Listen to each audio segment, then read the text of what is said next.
Apa. Muri ya Zimbabwe. Muri yese Zimbabwe. 1 November. Sekuru Musi wa 1 November. Mzimu ndona nini? Mudzimu wa udone 1 November.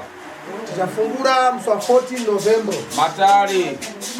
Tichafungura musi wa 14 November. Muzimu unongo wa Simba. Muzimu unongo wa Simba. Hapa watu wese anankadi zao ngabwere tibasirane. Vanhu vese vane nhau dzavo dzinoda mishonga chete ngavauye tibatsirane.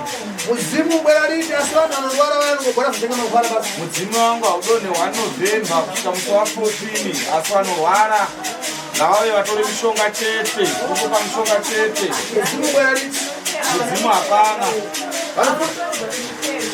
Apa nkana muda kukupa one. Aya ndataura mainzo here. 1 November ndishanda lini? Ndato 1 November ndishande. Kufika 14 November. Kusvika musi wa 14 November. So 15 November. Kusvika musi wa 14. 15 November mvura Matare. 15 November ndopa ndichavhura Matare. Mukubva? Manzo here. Apa takumbobvara.